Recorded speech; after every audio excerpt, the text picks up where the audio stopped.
Yo, I'm back, the Foul Hooked Whitey. My special guest, Rich Hohne from Skwala. We were talking about waders, boots. Let's talk layering, outerwear, and sportswear.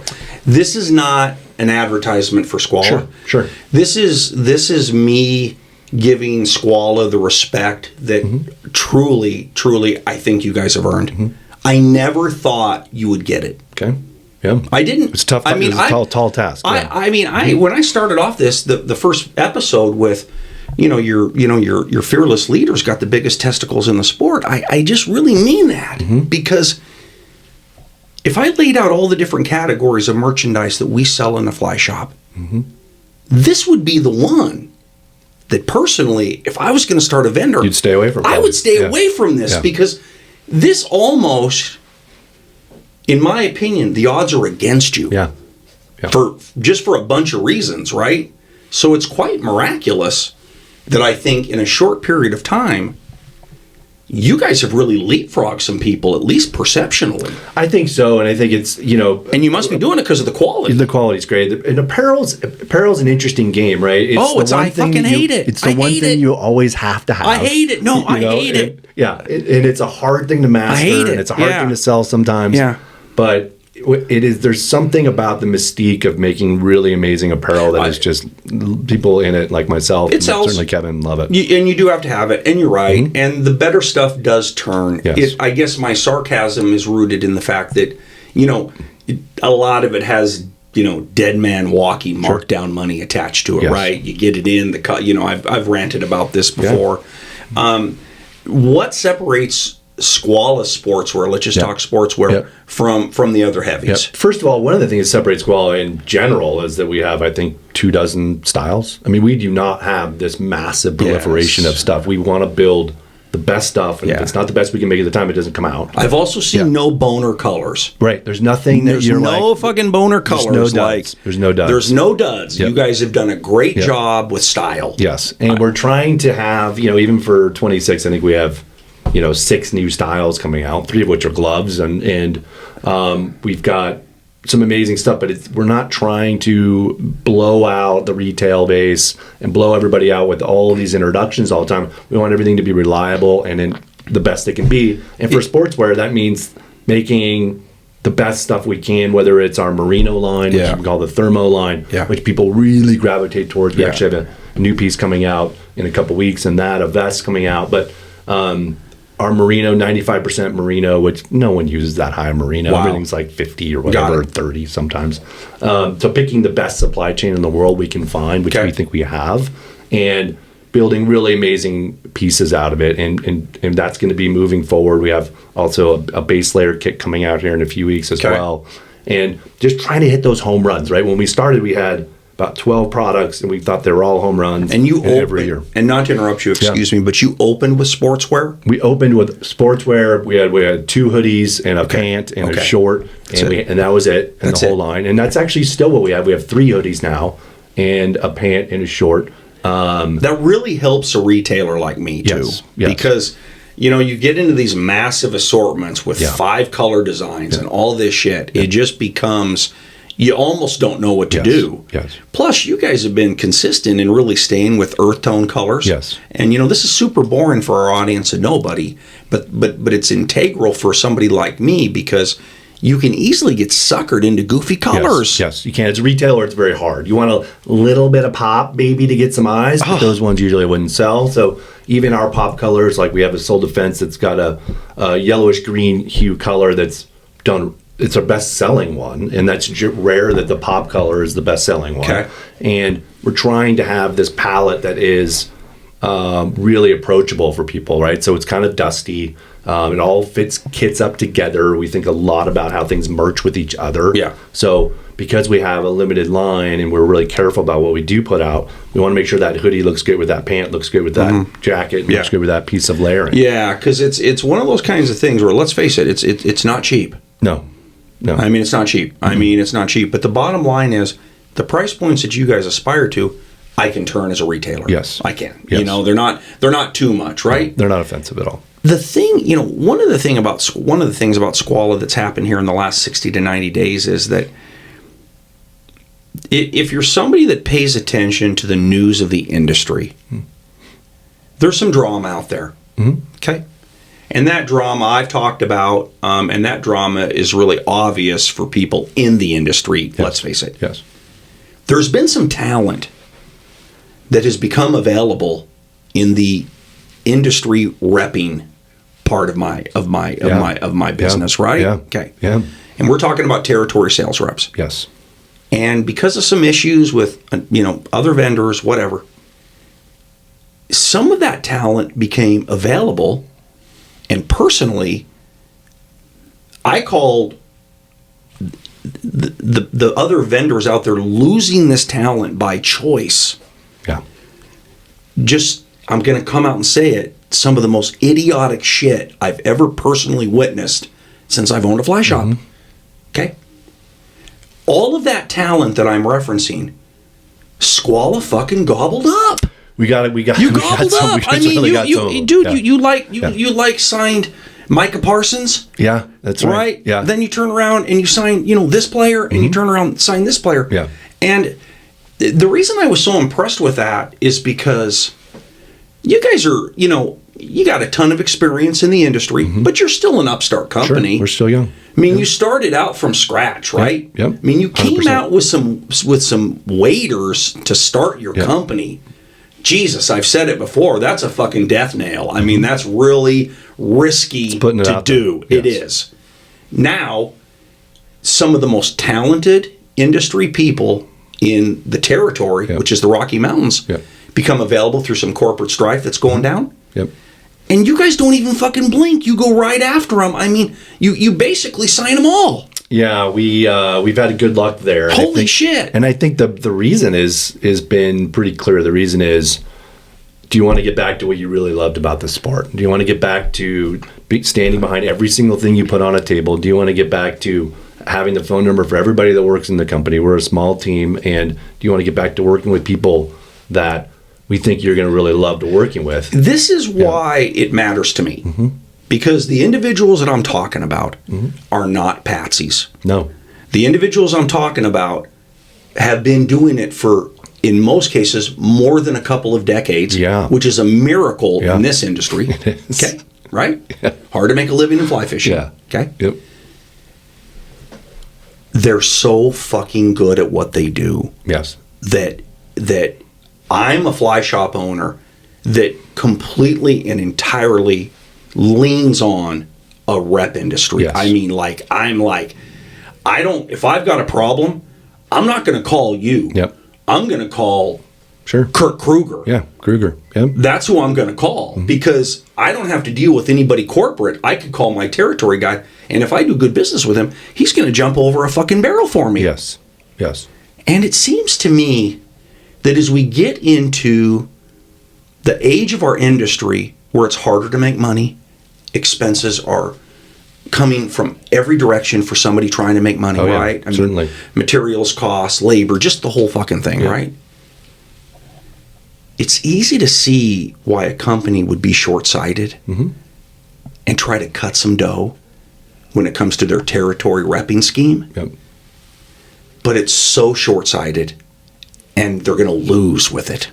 Yeah, I think there's some brands are a little myopic, right? Oh my God! I mean, go ahead. I'm not looking at the long haul, and always and listen. Companies make decisions for all manner of reasons. I think for us, it was a no-brainer because we had a certain number of retailers and we did it rep-free. Right? Yes. We said, we're going to do it in-house. Yeah. And that was one of the best things we've ever done. The reason is because almost every retailer has probably 3 of our cell phones out of the 4 people that work in the Bozeman office. We get calls to them all the time. Gotcha. Even when we brought on these territory reps, we said, this is a value add. It is not to supplant the relationship with the brand because we want feedback from you that says, you know what I'm moving, or what I'm not moving. It's X, Y, or Z. We get that super fast. Yeah. And we don't want to block out the territory reps because they're amazing, but we want to be a partner with them. Sure.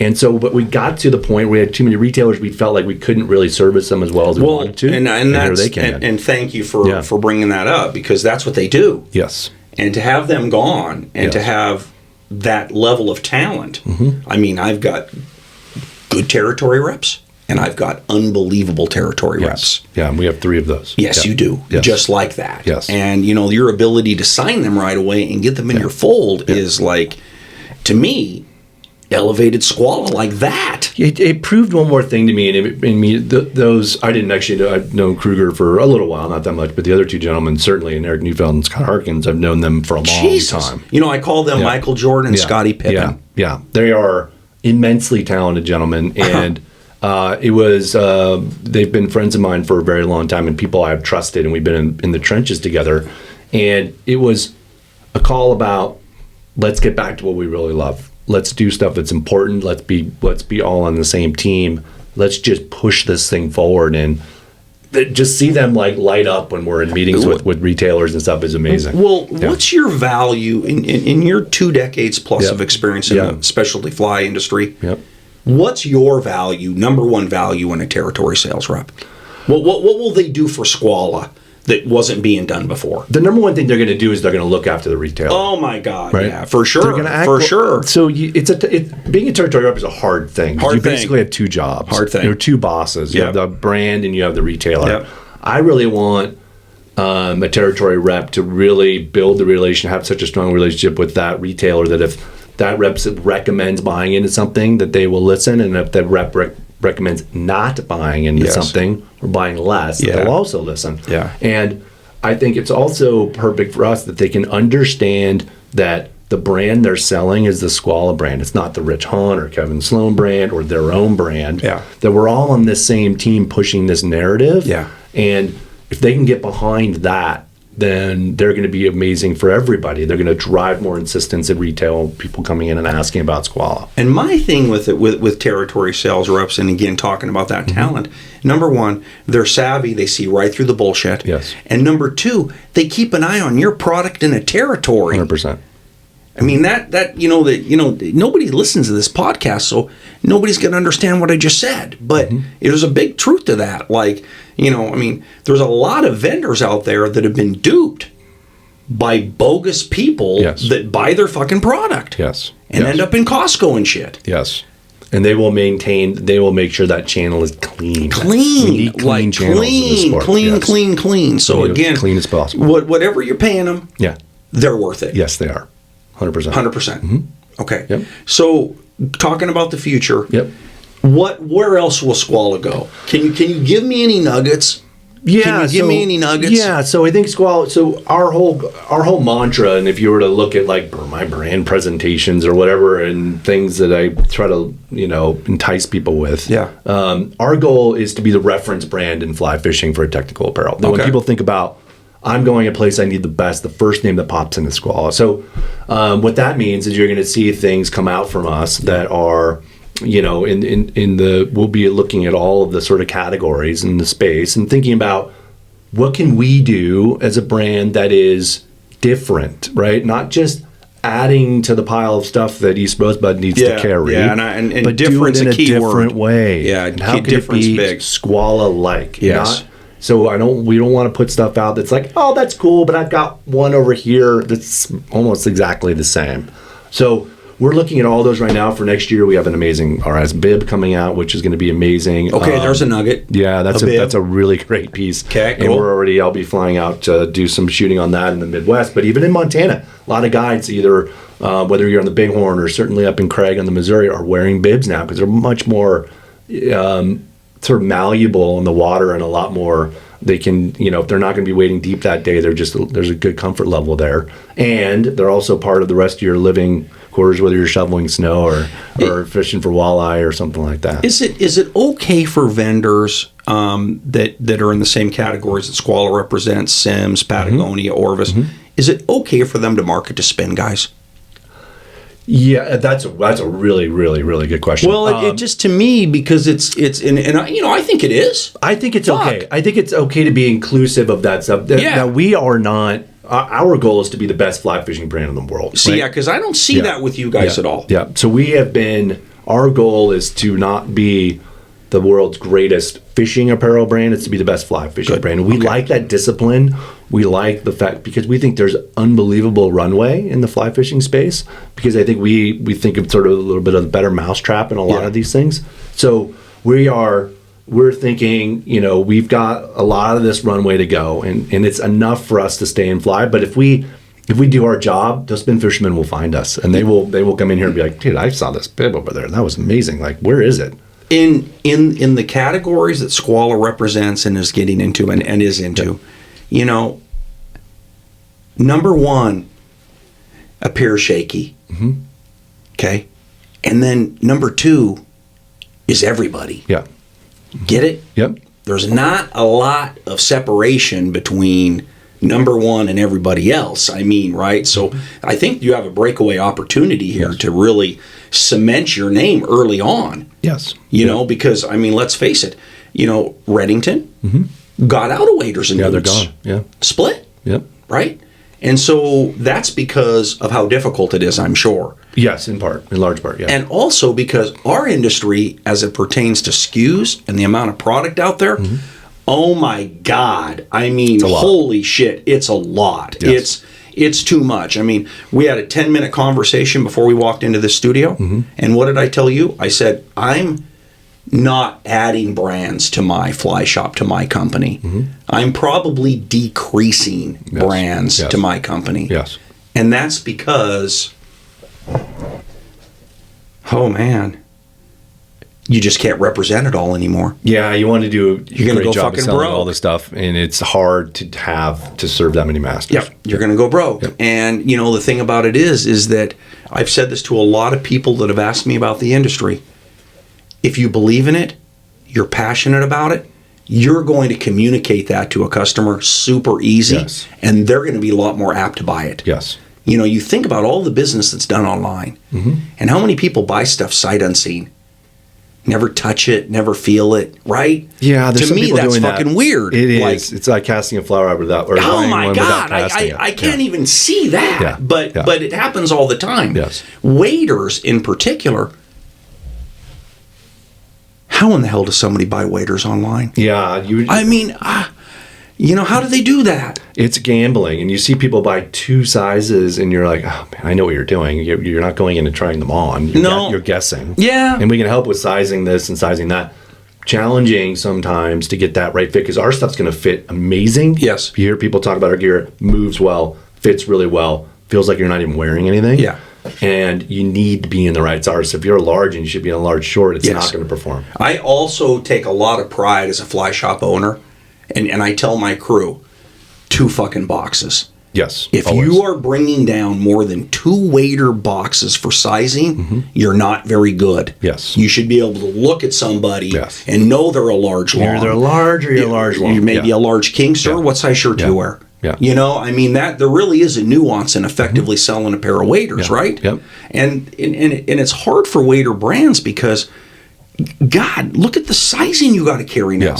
Yes. It's incredible. Americans are every size. Yes. We have a little bit more of a limited size one, but it's still formidable, right? You cover it. You want to be able to you want to be able to get as many people as possible. We don't even have a small, for example, because we wanted to keep SKU count really trim. Yeah. And not sit on a bunch of these sort of, periphery sizes. But it's tough, but you want to make sure, especially with waders more than anything in the world, you want to make sure it fits you right, because you will love them if it does. Toughest thing that I do professionally in my life, right? Sell women's waders. Tough. Lots of sizes. Lots of sizes, lots of shapes. Yep. Tough. And a picky customer. Yes. I'm just going to say it. No. I mean, I don't think that's rude, right? I mean, think about the number of women's lines and brands out there that fit them perfectly. Yes. And they find their fit, and they don't settle for, this shirt's a little baggy like some dudes will. And so they're not used to settling on something that doesn't fit them right. You're right. You're right. Any plans at all to get into the ladies category? Yeah, we've had certainly some conversations in that world. We get a lot of inquiries, which is flattering. So we've got some ideas there. We just want to make sure, like everything we put out, that and I've said this a few times, but it's not just a shrink it and pink it. It's not just throw them a different, it's something like the RS, just a little bit different with a different logo color. That it is the best for them at the time. So we're obsessed on that. But we've got definitely some thoughts on paper there, and I think women anglers have been reaching out to us, and they want it because they want the best gear available. They're they're a tough customer, but they're a legit customer, legit, 100%, and they're a legit angler. Yes, there's just no doubt about that. Yes. So a couple other things, real quick. Yep. So. How did you guys pick out Skwala? The name is interesting. I mean, right? Skwala. Yeah. Right? Is this a Western Montana connection? It kind of is. It's also a name that if you know, which is a little bit kind of under this. It's kind of what our I've brand is. I've never fished them, right? But I know. Right. They're more of a Western part of our state, big up in Missoula, obviously, and like. But if they're a bitterroot bug, right? Yeah, you find them around Big Hole, and you can get them occasionally in the Madison and places like that. But they're really the kind of roots of them in Montana are up Big Hole, Blackfoot, that zone. I find it interesting that you basically picked an insect as the name of your company. Yes. Okay. Yes. And I now that you've got 3 or 4 years of seasons under your belt, let's face it fucking works. It kind of does work. It works. No, they pulled it off. At first, I was like, "What the fuck is that? Yeah. Skwala." Yeah. Yeah. Right? That's a March and April bug. Yes. And it's fun when you're at the New Jersey fly fishing show and people walk up and they look at the booth and they're like, I don't what the hell is that? And part of our thing was, part of the thing about Skwala was like, if you know about him, you know about him. And so that's also sort of the name, right? It's like, if you know. And so that plays to that. I think that it works because of, obviously, the whole sport is an insect connection, right? Number two, it sounds good, Skwala. It's unique. Yes. It just sounds good, right? It's not like named after somebody or whatever. It's integral in the sport. All right. So you got anything else for me? No, I just it's a really fun time to be part of the Skwala landscape, and so excited. I'm on the train. I jumped the train. I'm bandwagon. Yes, I'm bandwagon. I love it. I wasn't there early on. No, it's fine. And I knew coming in here and saying hi to you and stuff, it was like several of our partners. Everybody wants to make sure we had to prove ourselves. You did. Knew that, but we worked really, really, really hard to have that, to get that point. We're not even close to being done, but like we had to prove ourselves, and we knew we've added a lot of the best shops in the world in the last 5 months. Yeah, and that means a lot to be a part of that. Yeah. And even though I wasn't in on the ground level, doesn't matter. I'm now in on what I would call the acceleration level. Oh yeah, no, this is the on ramp phase. That's correct. Yes. The model for the growth is there. Yep. You guys have worked your asses off to get an established name in the sport.